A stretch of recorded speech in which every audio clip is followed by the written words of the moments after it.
I don't find y'all entertaining it. Maybe I don't know what entertainment is. I'm broke and it seem pay to win. I'ma try to meditate again. I don't wanna have to set it straight again. If you're not trying to elevate us in, take your time and find a better way to spin. Yeah. Haters happen to disintegrated. Wish the energy they drain, they bring pain to pinch. Lame boy, you a leech, I'm the lich. Yeah. Hold on, King Lich, my rap can benefit. I'm a hero, what you wearing just a bit. Pack it up. Hope everyone's doing great today. Your good old girl next door, Sylvia, is going to introduce another new game today. Today's title is No More Heroes 3. After the opening sequence, we will take a closer look. Atire a primeira pedra quem aqui nunca jogou um videogame na vida. Quer dizer, eu sei que muita gente não jogou, mas dado o tema e a demografia esperada para esse vídeo, acho que eu não tô assumindo nada muito fora da realidade. De qualquer maneira, No More Heroes 3 é bem fácil de entender e explicar. Você tem um ataque forte, um ataque fraco, defesa e esquiva. O resto é questão de ir pegando jeito e fazendo as coisas na hora certa. O importante é conseguir derrotar quem tá na sua frente. Se você perder, tem que tentar de novo. Mas se você vencer, o inimigo morre.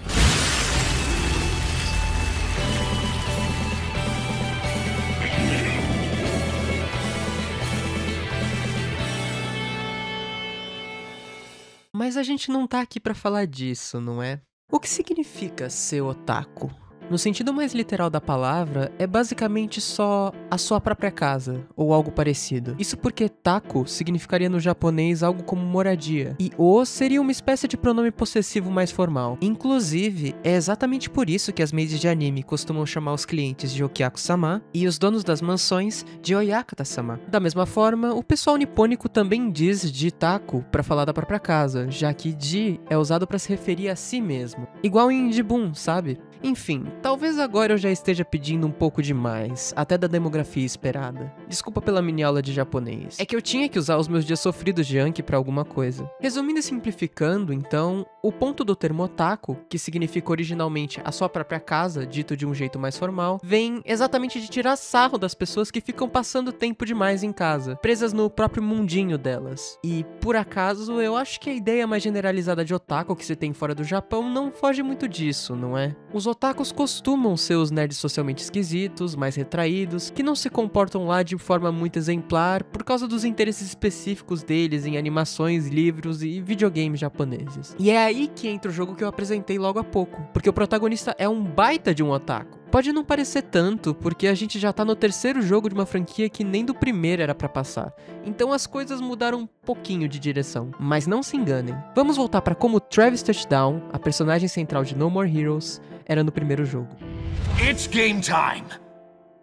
Basicamente, ele era um cara meio sem dinheiro, que vive em um hotel caindo aos pedaços no meio de Santa Destroy, a cidadezinha principal dos jogos da franquia. O nome do hotel é No More Heroes, o que dá também nome ao jogo e explica em grande parte o que esperar da história. Chorando por falta de dinheiro em um bar, Travis encontra Sylvia Crystal, uma moça que apresenta pra ele apenas um objetivo em troca de dinheiro fácil: matar uma pessoa qualquer no topo de um prédio. E ele nem questiona, vai direto pra ação. Mas, bem, evitando me repetir, até porque eu já tenho um vídeo sobre os 2 primeiros jogos da série, momento autopromoção, ele entra pra uma competição entre os maiores assassinos de Santa Destroy, almejando chegar na primeira posição, em troca de alguma coisinha com a Sylvia. E pronto, é essa a história. Dentro dos parâmetros de um videogame comum, acho que nada disso impressiona muito, não é? Mas não se esqueçam, ele é um otário. Se o jogo fosse só ação pela ação, não seria tão interessante, afinal. Do pouco que a gente sabe, os hobbies do Travis se resumiam no primeiro jogo a cuidar da sua gatinha, a Jin, assistir anime e programa de luta livre, jogar videogame e, falando sem escrúpulo nenhum, bater punheta no quarto pra DVD que ele esqueceu de devolver na locadora. Até porque, lembremos, ainda estamos nos anos 2000. Então, indo direto ao ponto, o jogo é uma fantasia de poder masculina? Sim! O ponto é exatamente esse. O jogo se trata como um jogo até em momentos ridículos. Fazer trabalho de meio período é como um minigame pro Travis. Os elementos do menu e da tela são todos em pixel art e fazem aqueles barulhinhos estereotípicos de videogame. Matar os outros assassinos, principalmente no início, é só razão pro Travis alimentar o próprio ego e chegar logo no objetivo dele de conquistar a mocinha. Mas detalhe, principalmente no início. Com o tempo ele vai pegando o juízo? Depois que ele encontra a Holy Summer... Opa... foto errada. Como eu ia dizendo, depois que ele encontra a Holly Summers, ele começa a levar as coisas com um pouco mais de seriedade, mesmo que seja ainda de uma forma um tanto perversa. Afinal, ele ainda tá matando pessoas dentro de uma briga gigantesca entre vários assassinos da mesma cidade. De qualquer maneira, as lutas começam a ser menos uma prova de força e orgulho da parte dele, e mais um teste de força e respeito aos seus oponentes. Basicamente, ele vai de um assassino sem causa pra uma espécie de samurai justiceiro, com o seu próprio código moral. Como eu disse, ele é bem otaku. Não é como se ele fosse virar a melhor das pessoas, pelo menos não por agora. Afinal de contas, o final do jogo não deixa de ser o Travis falando na cara dura que comeu a esposa do irmão dele pro irmão dele. Um passo de cada vez. Um passo de cada vez mesmo, até porque o que isso tem a ver com otakus pra início de conversa? Pra responder isso, acho que a gente tem que ver as coisas menos pela perspectiva do Travis e mais pela do jogador que controla o Travis. Lembra que eu falei da fantasia de poder do protagonista? Ela ser apresentada do jeito que é no jogo é bastante intencional, pensando na demografia que muito provavelmente iria jogar um jogo como No More Heroes. Nesse sentido, o Travis quebra a cara e é forçado a questionar a seriedade dos seus atos, da mesma forma que quem joga é instigado a questionar também a sua própria postura enquanto pessoa que se vê, em alguma medida, como protagonista. Não só por estar jogando como ele, mas por ser parecido em caracterização como o Travis. De forma descontraída, mas não despropositada, No More Heroes te faz questionar o que significa ser um otaku que se prende dentro de casa e vive aventuras e fantasias de poder dentro da própria cabeça. Mais do que isso, No More Heroes te coloca numa situação em que você, enquanto um otaku, pode viver de verdade uma fantasia de poder. Se o Travis consegue, eu também consigo, não é? Mas aí ele dá de cara com a realidade e percebe que é forçado a mudar a forma que ele vê a vida,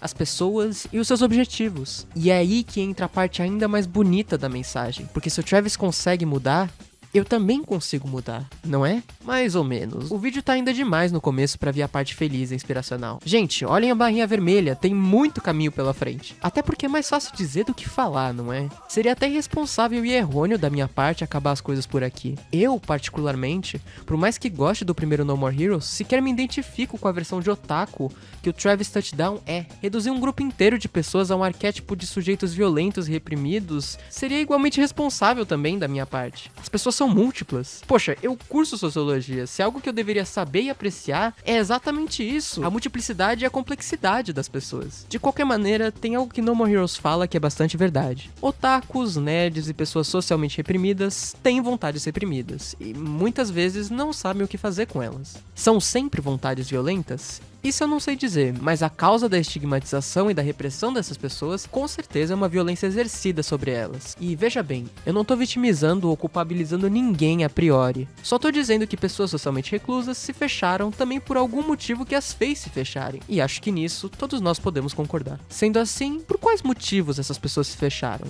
Ou melhor, quais foram os mecanismos, que tipo de coisas fizeram essas pessoas se fecharem para início de conversa? Descubra comigo depois do iCat fofinho que eu preparei para vocês.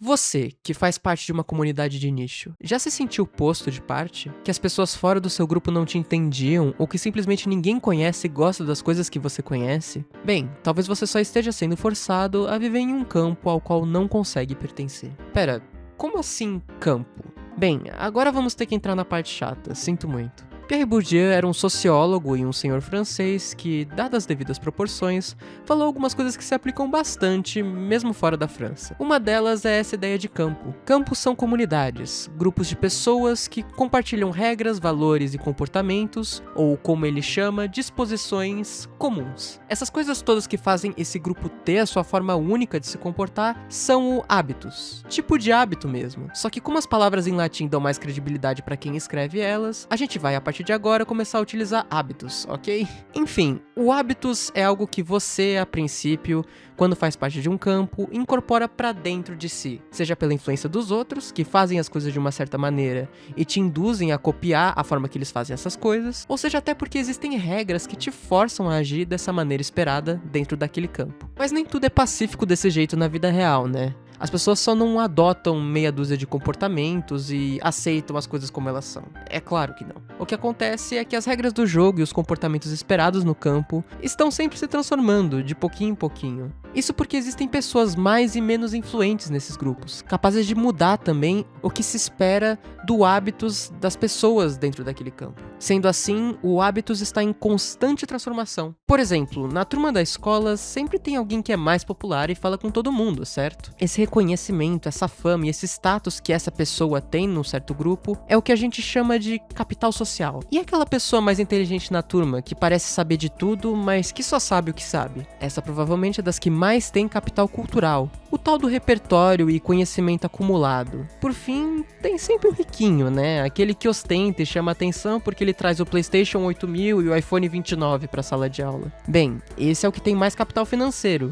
O dinheiro. Deu pra entender? É bastante coisa, mas eu vou tentar resumir. Capital social, popularidade e status. Capital cultural, conhecimento e repertório. Capital financeiro, dinheiro e riqueza. E todo mundo tem um pouquinho desses, né? É como se você tivesse esses atributos distribuídos entre popularidade, conhecimento e riqueza. E eles também fossem capazes de pautar a influência que você tem sobre as pessoas dentro daquele grupo. Tipo Persona?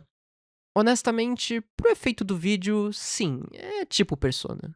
Os professores da faculdade vão me matar. Enfim, agora é que a coisa fica complicada. Às vezes, pouco importa ser popular se você tá numa faculdade onde precisa ser minimamente inteligente pra provar o seu valor. Da mesma forma que pouco importa você ser inteligente e capaz se tem alguém que tinha os contatinhos do gerente da loja e entrou na vaga do emprego antes de você. E se você é ricaço, nem trabalhar ou estudar você precisa pra início de conversa. Isso é porque, dependendo do ambiente e do espaço em que você tá, alguns tipos de capitais ou atributos importam mais do que outros. É por isso que o hábitos também varia de campo pra campo. De que adianta você saber tudo sobre Naruto ou Jujutsu Kaisen no campo do trabalho? Agora, imagina não saber quase nada de nenhum dos dois no campo da comunidade de anime. Portanto, o que se entende por conhecimento ou capital cultural, nesse exemplo que eu dei, e o que se valoriza de um campo pro outro, independente de qual capital a gente esteja falando, é bem diferente. Ou seja, dependendo do campo, o hábitos muda. Dependendo do hábitos, o reconhecimento que você dá pra dinheiro, tipos de conhecimento, fama, tipos de fama, é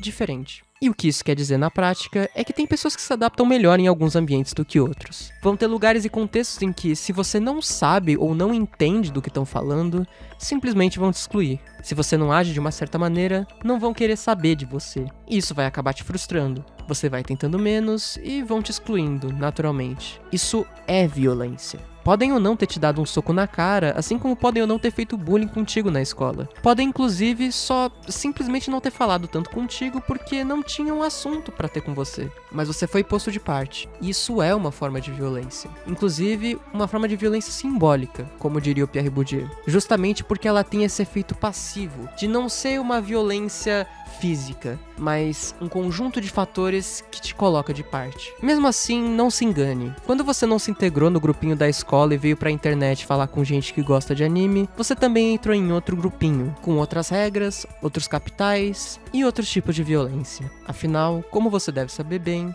o buraco é sempre mais embaixo.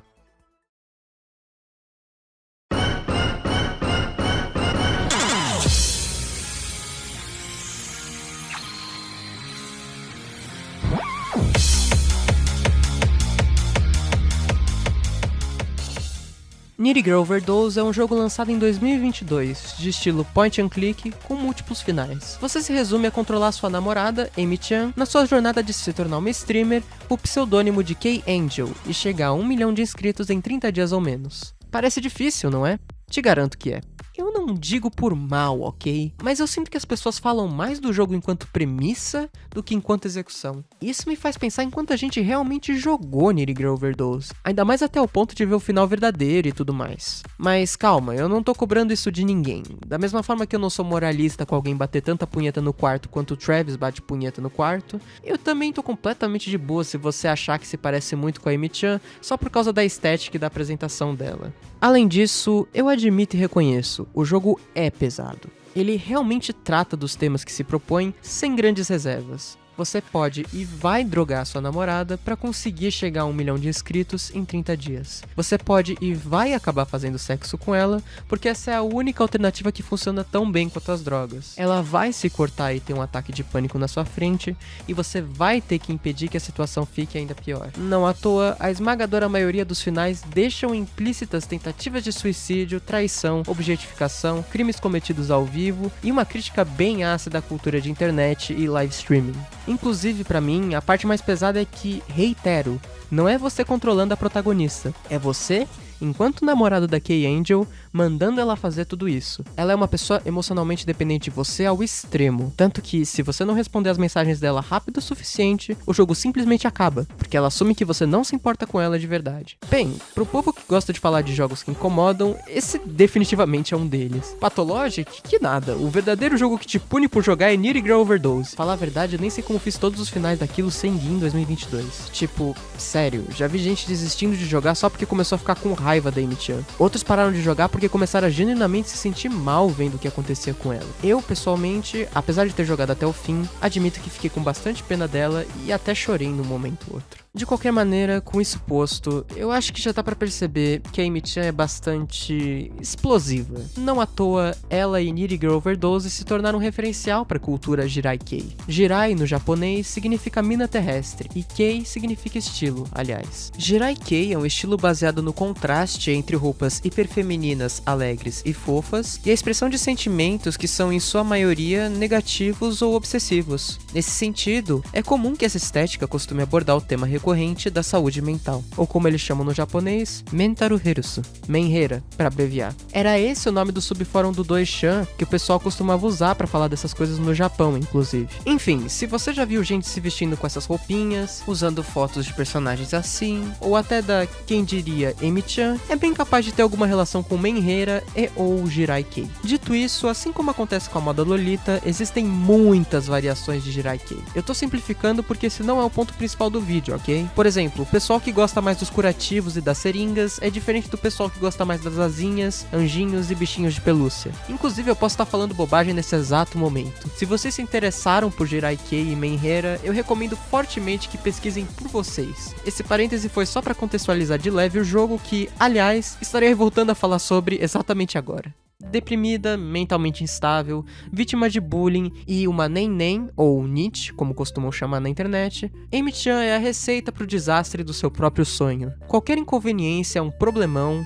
qualquer vício vai se tornar 10 vezes pior, e não seria muito surpreendente se ela tivesse um caso bem sério de borderline não diagnosticado. Mas não na frente das câmeras. Ken Angel é uma garota pura, alegre e gentil, a guardiã de todos os nerds e otakus, que veio espalhar sorrisos e positividade a todos os seus seguidores. Ou ela tenta ser, pelo menos. Cuidado pra não virar uma streamer NSFW sem querer, iniciar uma live completamente chapada, ou falar mal do produto que você deveria estar anunciando e falando bem. Ah, e apague os comentários dos haters, pelo amor de Deus. Portanto, acho que dá pra perceber que o que tem de trágico tem de cômico nessa personagem. Ela realmente não consegue se ajudar. Sim, tudo é bastante exagerado, pra efeito da crítica e também do humor, mas tem o seu quê de extrapolável pra vida real. Da mesma forma que o Travis serve de crítica pro comportamento de um certo tipo de otaku violento e muito reprimido, a Amy-chan /Kay Angel serve como um espelho do que um otaku almeja muitas vezes ser. É um outro tipo de fantasia de poder. A da figura desejada, um referencial entre os seus semelhantes.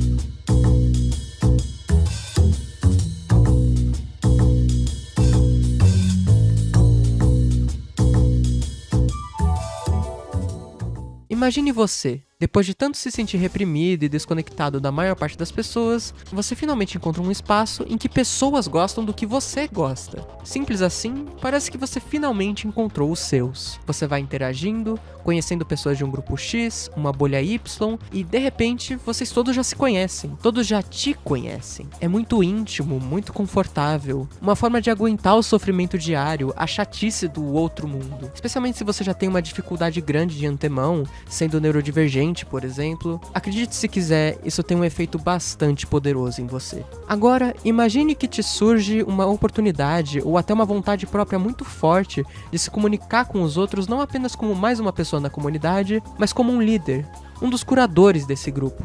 Você vai publicando as suas coisas, ganhando tração, aumentando o escopo e um monte de gente já te conhece. Você está entre os nomes daqueles que você acompanhava. Mas e agora? Você tem todo o capital social nas suas mãos e é você quem define, em alguma medida, o valor do capital cultural desse campo. Quais animes, jogos, personagens e histórias são melhores ou piores, mais ou menos importantes do que outros. Todo mundo quer saber a sua opinião. Ao que parece, muitas pessoas concordam e mais ainda discordam de você. Mas e daí? Você não é que nem eles não são fãs de verdade que nem você. Eles não sabem de anime como você sabe. Eles não te conhecem, não sabem da sua história, quem você é de verdade e... Essa discussão é sobre anime sequer? Eu acho que não necessariamente.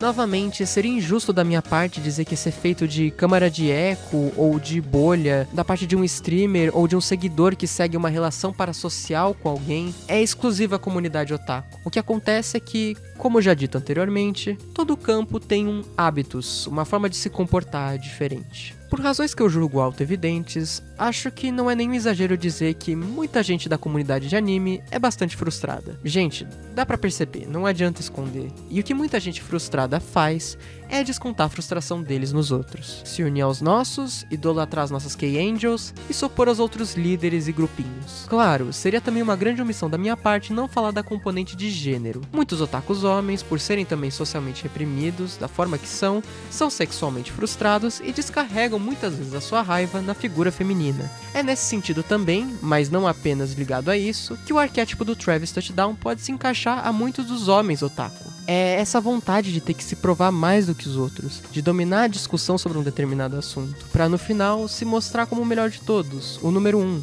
que consegue o que quer, incluindo também, por que não, conseguir satisfação sexual. Mas não se enganem, as mulheres do meio otaku também não são nenhuma santinhas, eu te garanto. Ou você acha que a comunidade Jiraiya, que é majoritariamente feminina, não chama de poser qualquer pessoa que não compre a roupa da marca X ou Y. Essas aí são tratadas tanto quanto ou até mais como posers do que o seu colega que só assistiu 2 episódios do anime da temporada e disse que é ruim. Aliás, já perceberam no jogo como a K-Angel não faz parceria com nenhuma das outras streamers? É porque ela tenta cultivar essa ideia de que ela é a única e de que ela é a melhor. Ela sabe o que é ser manjinha pros otakus. As outras são meras farsantes. Bem, não é nenhum salto lógico muito grande dizer que essa competitividade tóxica pode tanto desenvolver pra misoginia, fantasia de poder e toxicidade dentro da comunidade, como qualquer pessoa que siga muito à risca uma fantasia de poder como as que o Travis vive principalmente no primeiro jogo. Mas calma lá, como eu sou mais woke do que isso, é importante frisar o seguinte: nada impede que um homem e uma mulher siga mais o arquétipo da K-Angel ou o arquétipo do Travis Touchdown, ou até os dois arquétipos ao mesmo tempo. Esses são apenas o que o Max Weber, um dos pais da sociologia, chamava de tipos ideais, figuras estereotipadas com certos tipos de comportamento que representam algo que tem bem mais nuance na vida real, com certeza. A utilidade disso é só tentar compreender os tipos de ações pelas quais as pessoas, em um certo meio, tendem a pender para, nesse caso, um lado mais estereotipicamente masculino de recluso, como o do Travis Touchdown, ou um lado mais estereotipicamente feminino de reclusa, como o da Amy-chan. De qualquer maneira, repito, ao mesmo tempo que gênero é muito importante para essa distinção, não é a única coisa que limita essa distinção. Mas aí é que tá, antes que vocês digam isso, eu posso dizer por mim que eu não me vejo encaixando em nenhum desses dois lados necessariamente. É verdade que eu vejo muita gente que é mais ativa na comunidade se encaixando ou tentando se encaixar em pelo menos um desses dois lados. Sim, até porque eu genuinamente acho que faz parte do hábitos do campo otaku tentar agir dessa forma. É assim que parece ser o jeito mais esperado de você se tornar reconhecido no meio, se é esse o seu objetivo. Só que, assim como eu assumo que a maior parte das pessoas só observa. Não posso falar pelos outros, ainda mais pelos que não se pronunciam, mas da minha parte, isso me faz questionar se eu realmente sou um otaku entre os otakus para início de conversa. Eu acho que eu comecei a assistir animes, me interessar por jogos japoneses, esse tipo de coisa, de verdade, a partir de 2019. Para alguns, inclusive, isso muito provavelmente quer dizer que eu sou de uma nova guarda. Meu contato na época foi jogando Doki Doki Literature Club e assistindo Fullmetal Alchemist 2003. Eu devia ter uns 13 anos, então era bem o tipo de coisa esperado pra alguém da minha faixa etária e pra alguém que tava mais ou menos na época que eu tava. Meu Deus, eu já tô falando na minha época. Enfim, eu era uma pessoa bem pouco ativa socialmente, sim. Acho que quando eu comecei a gostar mais abertamente de anime aos 14, muito provavelmente a maior parte do pessoal da escola já deveria me considerar otaku também. Eu não tive redes sociais até os 16, então acho que seria difícil de saber como era realmente a comunidade na época. Apesar disso, vendo as coisas hoje em dia, eu consigo entender porque muita gente diria que eu poderia ter vindo de uma nova guarda. Mesmo assistindo anime um ano antes da pandemia, eu vim mais ou menos na mesma época que todo mundo, e isso com certeza me influenciou de alguma maneira. Pode ter sido por esse motivo, inclusive, que eu nunca incorporei muito bem nenhum dos dois hábitos, seja o da escola e da faculdade, ou dos otakus que ficam na internet. E não, isso não é bom. Eu queria poder me identificar um pouco mais com algum desses dois espaços. Ao mesmo tempo, acho que essa não identificação fala muito por mim, inclusive nos meus gostos por arte, o que inclui, obviamente, mídia otaku. Seja lá o que isso signifique. Assistir Evangelho aos 14 anos foi uma má ideia? Não sei, talvez. Agora, jogar Persona 3 aos 14 anos foi uma má ideia? Definitivamente não. Tokyo Ghoul, Aku no Hana, Pum Pum, Len, Fuliculi foram uma má ideia? Eu não sei se foram. De novo, é difícil de dizer. Eu não me identifico de nenhuma forma forte ou em particular com nenhuma personagem de nenhuma dessas histórias. Até porque, principalmente até ano passado ou retrasado, eu tinha muita dificuldade pra apontar esse tipo de coisa, na verdade. Tirando, talvez, no elemento da não identificação. Era isso que me prendia a atenção.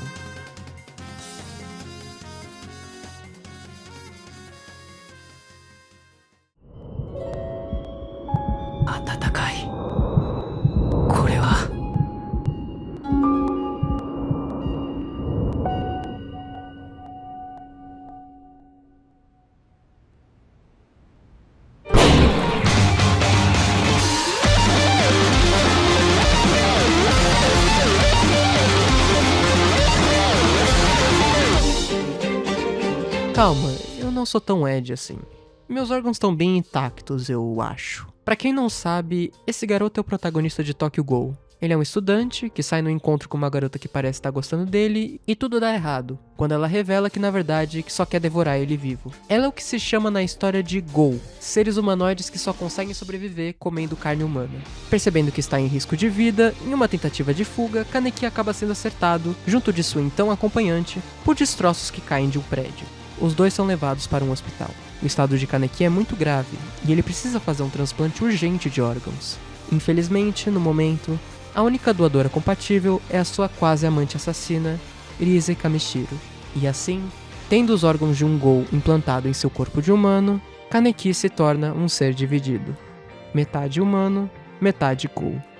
Não façam a piada com o rap do Player Taos, por favor. Eu juro que eu tentei frasear isso de todas as formas possíveis, mas eu só encontrei... Enfim. Já ouviram falar do conceito de estrangeiro do George Simmel? Por acaso, é das poucas coisas que esse autor escreveu que me interessou logo de cara. Segundo Simmel, o estrangeiro é aquele que chega em um novo mundo, pertencendo antes a um antigo, mas que ainda é incapaz de se assimilar nesse novo espaço, seja pelo desconhecimento das regras, das pessoas ou do estilo de vida daquele local. Como é de se esperar, o Kaneki não sabe muito bem o que fazer quando ele se torna um Ghoul. Tudo agora tem um gosto horrível, ele não consegue mais comer o que ele comia antes. E com isso, ele começa a passar cada vez mais fome. A única coisa que parece funcionar é café, por algum motivo, mas não dá pra viver só de café. E ele tenta de tudo. Tudo mesmo. Inclusive, ele até tenta arrancar os órgãos transplantados com uma faca, mas ele não tem mais o mesmo corpo. Sua pele é bem mais resistente do que a de um humano comum. Sorte a dele, como um estrangeiro que agoniza nesse novo mundo, é a de encontrar Toko Kirishima, uma das atendentes de um café que ele costuma frequentar, o Anteiko. Por acaso, ela também é uma Ghoul, e está disposta a ajudar ele a não enlouquecer ou acabar fazendo alguma loucura pela cidade. Até porque, aparentemente, Ghouls que não comem por muito tempo acabam ficando instáveis, para dizer o mínimo. E Simmel por acaso comenta sobre isso. Não sobre Ghouls comerem pessoas, mas sobre o estrangeiro ser capaz de ter uma relação única com os locais, de ser introduzido ao novo mundo e receber um tratamento mais franco, até mais confessional do que o tratamento que os locais teriam com seus pares conhecidos. Isso porque ele é novo. Essa honestidade faz parte da introdução ao novo mundo. De certa forma, apresentar o mundo novo seria também se apresentar, mostrar sua visão de um mundo para o estrangeiro. E é isso que a Toka faz, tentando impedir ao máximo que o Kaneki faça ou se envolva em algo estúpido, coisa que, segundo ela, ele ainda faz algumas vezes. Quanto piores as coisas ficam, mais o Kaneki, agora um estrangeiro ao mundo dos Ghouls e também ao seu antigo mundo humano, se vê como alguém que não pertence a lugar nenhum. Ele não é mais o mesmo de antes. E isso é algo bom, na verdade. Diferente dos demais, o dono do café Anteiko diz algo que se encaixa muito bem com a ideia do estrangeiro de Simmel. Você, Kaneki, pertence ao mundo dos humanos e ao mundo dos Ghouls. Você é o único de nós que pertence a 2 mundos diferentes. E, com certeza, em pouco tempo, o seu lado humano terá a vontade de entender o nosso lado, o lado dos ghouls. Estando entre 2 mundos, o estrangeiro é capaz de não só ser introduzido ao novo mundo, como apresentar elementos do seu mundo antigo às novas pessoas que ele conheceu. É a partir dessa troca que algo novo se cria. Por mais que possa parecer solitário de início, existe um grande potencial no estrangeiro, algo de muito recompensador em, a princípio, não pertencer. Sendo assim, pensando na história do Kaneki e no estrangeiro de Simmel, eu acho que eu finalmente consigo delimitar o meu espaço entre os socialmente reclusos e os socialmente ativos. Permita-me explicar melhor.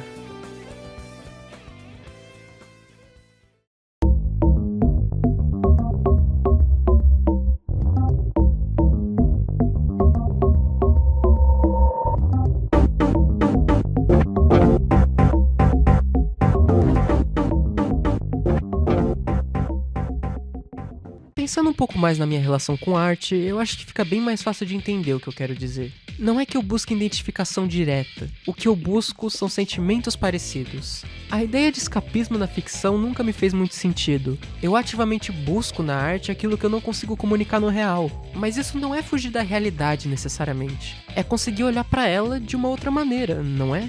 Por exemplo, por que tanta gente se vê ou alguma vez já se viu na Len Iwakura ou na Areia Yanami? Porque fazemos parte de experimentos malucos muito maiores do que nós? Não necessariamente. É porque nós, assim como as personagens, não nos sentimos parte da nossa própria vida, incapazes de controlarmos o nosso próprio destino. Ou foi assim que eu me relacionei com elas enquanto eu assistia. E por que às vezes personagens tão perversas como o Kasuga de Aku no Hana ou o Fuminori de Saya no Uta interessam a tantas pessoas? Seriam essas pessoas tão perversas quanto essas personagens? De novo, não necessariamente. Se quiser pensar naquilo que eu disse antes, de ideais tipos com a Amy-chan e o Drive's Touchdown, sinta-se à vontade, eu acho que tem o seu sentido aqui. São muitas vezes mais as representações ou o conjunto de ideias atreladas a uma certa personagem que nos causam a identificação. Ao mesmo tempo, isso também não fica limitado só aos protagonistas de uma história. Por exemplo, eu acho a Nakamura e a Saya muito mais interessantes do que os protagonistas. O impacto que elas deixaram quando eu li a história e, por consequência, o impacto que elas deixaram em mim depois foi bem maior. Por outro lado, buscar apenas por correspondência ou algo que corresponda a você seria um erro. Tem vezes que a arte te deixa desconfortável e é essa mesma a intenção. E se não ficou claro até agora com Nirige Overdose, ou com o teor das histórias que eu trouxe até agora, infelizmente ou felizmente, é das coisas que eu mais gosto em arte. Acho que eu preciso ter essa transparência com vocês. Existe uma necessidade da minha parte em buscar por histórias que mexam comigo emocionalmente. São as que mais ficam depois, as que mais me fazem pensar e as que, pelo bem ou pelo mal, parecem me satisfazer mais. Nem que seja pela negativa. E agora escrevendo esse roteiro e falando isso na gravação, eu consigo perceber que, sim, talvez eu também esteja tentando satisfazer algum tipo de vontade que eu não tenho na vida real pela ficção. Talvez eu recorra tanto ao escapismo quanto o Travis ou a Amy-chan. E, honestamente, eu acho que eu sei bem quais são essas vontades reprimidas e essas frustrações. Involuntariamente, minha vontade de gostar tanto de observar e entender tragédias também vem daí. E é nesse sentido que eu gostaria de apresentar um terceiro arquétipo ou ideal tipo. Um tipo de otaku que diz muito sobre mim e que eu acho que também pode dizer muito sobre outras pessoas. Vamos falar de NHK ni Yokuso, ou Welcome to NHK. Mais especificamente, da Misaki.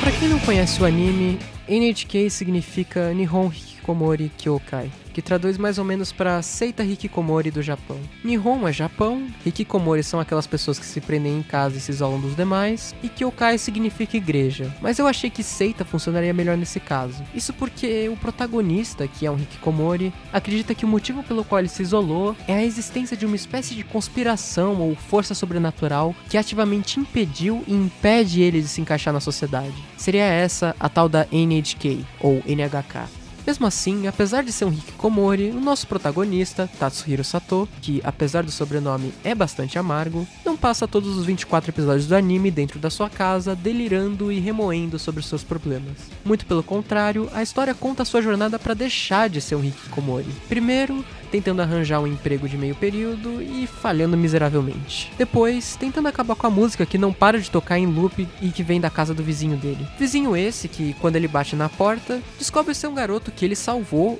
ou tentou salvar pelo menos, do bullying ainda no ensino médio. Kaoru Yamazaki é bastante o que você esperaria do estereótipo de otaku. Honestamente, mais pro lado Travis Touchdown, se você ainda estivesse importando com isso. Ele é bem agressivo e impulsivo, é viciado em anime galgue, os famosos jogos de namorar menina 2D, e tem uma opinião completamente flexível sobre mulheres reais, dependendo de alguma ter dado ou não atenção pra ele recentemente. Enfim, além desse seu colega antigo da escola, Tatsuhiro é abordado por uma garota misteriosa, Misaki Nakahara, que diz querer tirar o Satou da sua vida hikikomori, obrigando ele a participar de um projeto que envolve sessões toda noite no parque perto da casa do protagonista. Inicialmente, ele faz de tudo para provar para ela que não é um hikikomori e que não precisa dessas sessões, chegando até a inventar uma história de que ele é um artista renomado e de que dentro de um mês ele vai conseguir mostrar para Misaki parte do grande projeto dele. Inclusive, nesse meio tempo, ele acaba convencendo Yamazaki a produzir um galgue em menos de um mês, já que ele anda se formando em criações de jogos. No entanto, a mentira cai por terra em pouco tempo e eles acabam por se encontrar toda noite de qualquer maneira,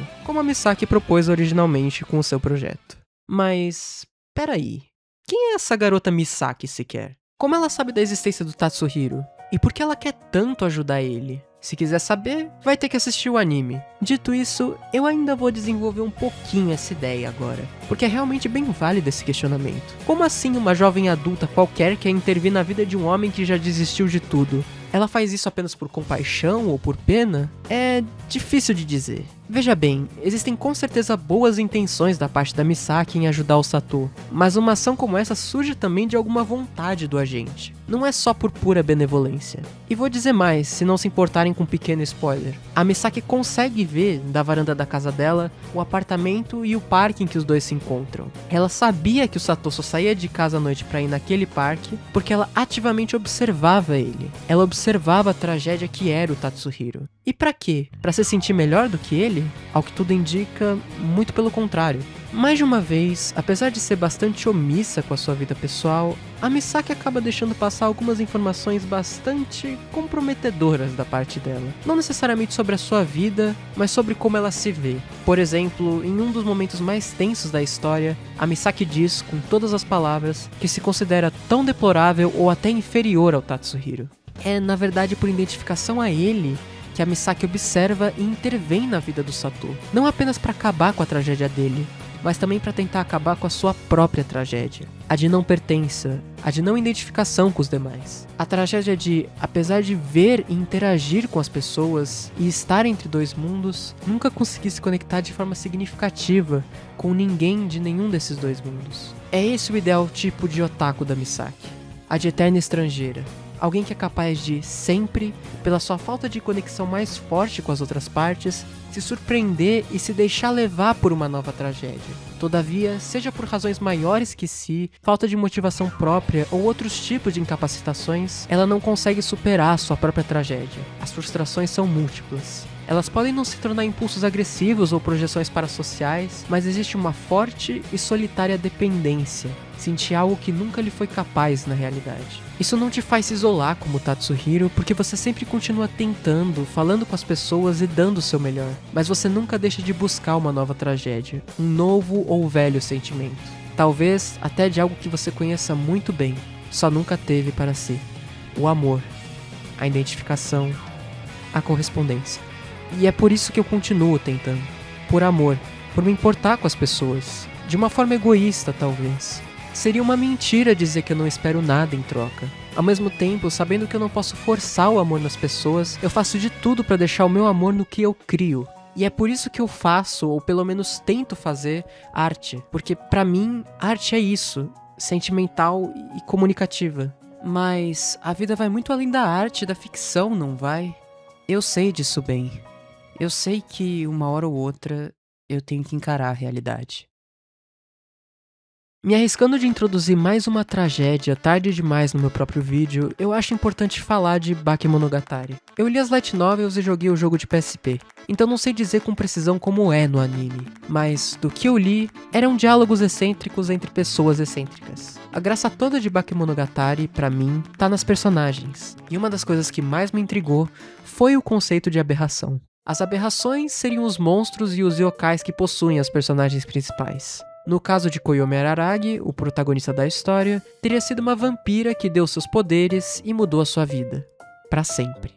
A sua companheira, Hitagi Senjogahara, sofre da maldição de um caranguejo, que a fez se tornar mais leve que o ar. Eventualmente, o Araragi a salva, mas ainda existem efeitos colaterais da maldição. O mesmo pode ser dito para Tsubasa Hanekawa. Tomada pelo acúmulo das suas frustrações, uma aberração gato acabou possuindo ela e, toda vez que ela se estressa demais, seu corpo é tomado pela sua versão reprimida, libertada a partir da figura dessa aberração. Toda vez que a fonte do estresse se vai, ela volta ao normal, mas sempre com o risco de ser novamente possuída pela sua aberração.